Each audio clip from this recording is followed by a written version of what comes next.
So hello guys, कैसे आप सभी लोग। उम्मीद करता हूँ कि आप सभी बढ़िया होंगे। तो चलिए आज हम लोग क्या पढ़ने जा रहे हैं। आज हम लोग इंग्लिश ग्रामर को पढ़ने जा रहे हैं। और इंग्लिश ग्रामर हम लोग आज से ये हम लोग का आज फर्स्ट डे है। और इंग्लिश ग्रामर आज हम लोग क्या पढ़ेंगे, एकदम बेसिक क्लास से स्टार्ट करेंगे। और आज हम लोग का क्लास क्या है, प्रोनाउंसिएशन को हम लोग पढ़ेंगे, यानी उच्चारण को हम लोग पढ़ेंगे। तो देखिए हम लोग देखते हैं प्रोनाउंसिएशन को। देखिए ये क्या है, ये प्रोनाउंसिएशन मतलब उच्चारण।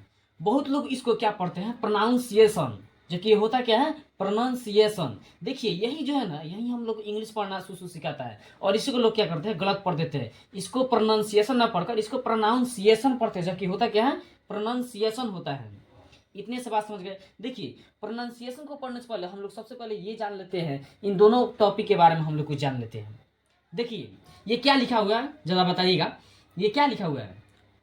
ये बहुत बच्चों को जिसको इंग्लिश पढ़ने नहीं आता है वो इसको पढ़ रहा होगा ट्रांसलेशन। लेकिन ये ट्रांसलेशन नहीं है, ये क्या है, ट्रांसलिटरेशन। इसी का जुड़वा भाई है। क्या है, ये ट्रांसलेशन का ही जुड़वा भाई है, ट्रांसलिटरेशन।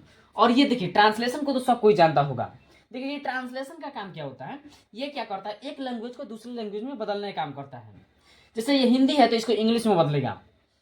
तो ये ट्रांसलेशन जो होता है, एक लैंग्वेज से दूसरी लैंग्वेज में कन्वर्ट करता है।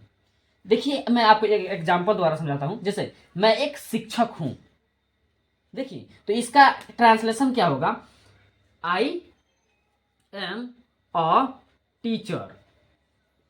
इसका देखिए ये पूरा पूरा क्या हो गया, ये हिंदी था, ये पूरा क्या हो गया, इंग्लिश में कन्वर्ट हो गया, इंग्लिश में बदल गया। तो ये ट्रांसलेशन जो होता है ना, एक लैंग्वेज को दूसरे लैंग्वेज में बदलने का काम करता है। देखिए सेम वाक्य को इसमें देखते हैं। मैं एक शिक्षक हूं। अब इसका क्या होगा, ट्रांसलेशन तो भैया हम लोग सब जानते हैं ना, ट्रांसलेशन बनाना तो सब किसी को आता है। लेकिन ये ट्रांसलिटरेशन क्या है, ये तो हम लोग कभी नाम ही नहीं सुने थे। ये ट्रांसलिटरेशन क्या होता है।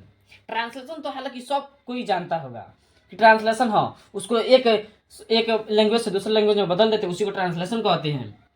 लेकिन ये ट्रांसलिटरेशन क्या है, इसको तो हम लोग जानते ही नहीं है। तो देखिए इसका क्या होगा, ट्रांसलिटरेशन इसका कैसे बनेगा, मैं एक शिक्षक शिक्षक हूं। देखिए ये क्या हुआ, ये तो देखिए ये क्या है, ये इंग्लिश में हिंदी ही तो लिखा है, ये हिंदी भाषा में तो लिखा है। केवल यहाँ पे क्या हुआ है, यहाँ पे अंग्रेजी का फॉन्ट यूज किया गया है। ये लिखा तो हिंदी में ही गया है, लेकिन केवल अंग्रेजी के यहाँ पे अक्षर का यूज किया गया है, न कि इंग्लिश वर्ड का यहाँ पे यूज किया गया है। तो यही होता है लिटरेशन। इसका हिंदी क्या होता है, लिप्यंतरण। जैसे आप फेसबुक पे या व्हाट्सएप पे किसी से मैसेज करते हैं तो यही ना करते हैं, हेलो तुम कैसे हो, तुम कैसे हो। तो ये सब क्या है, ये सब है लिटरेशन, ट्रांसलिटरेशन है। ये क्या है, ये सब है ट्रांसलिटरेशन। इसमें देखो क्या, एक भाषा से दूसरे भाषा मतलब हिंदी में ही तो लिख रहे हो, लेकिन केवल यहाँ पे क्या हो रहा है, हिंदी भाषा को तो ही लिख रहे हो, लेकिन यहाँ पे केवल क्या हो रहा है, अंग्रेजी के फॉन्ट का यूज हो रहा है, यानी अंग्रेजी केवल अक्षर का यहाँ पे यूज हो रहा है। इतनी सी बात समझ गए। देखिए जैसे यहाँ पे अगर पृथ्वीराज चौहान,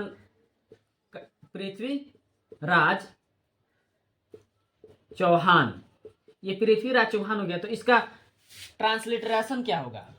तो ये क्या हो गया, PRI से प्री और TS से थ होता है ना, पृथ्वी, अभी से वी, RA से रा, जे से जो, पृथ्वी राज, CHAU से चौ, HA से हकार हा, N से नो, पृथ्वीराज चौहान। तो ये क्या हो गया, ये हो गया ट्रांसलिटरेशन। अब यहाँ पे आप लोग देखिएगा, यहाँ पे देखिएगा आप लोग, हम लोग को शुरू से ही पढ़ाया गया है कि डबल ई से जो होता है दीर्घई होता है। क्या होता है, डबल ई से दीर्घई होता है। लेकिन हमने क्या किया, यहाँ भी आई का यूज कर दिया, हर्षई का यूज कर दिया। लेकिन ये देखिए ये शुरू में पढ़ाया गया है, ठीक है, लेकिन नाम में जो होता है ना, नाम में आई भी यूज किया जा सकता है, समझे। देखिए आपको ये के से क जो है ना, आपको किस लिए पढ़ाया गया है, के से क जो है ये आपको केवल नाम लिखने के लिए पढ़ाया गया है। क्या करने के लिए, नेम लिखने के लिए पढ़ाया गया है, न कि आपको इंग्लिश पढ़ने के लिए पढ़ाया गया है।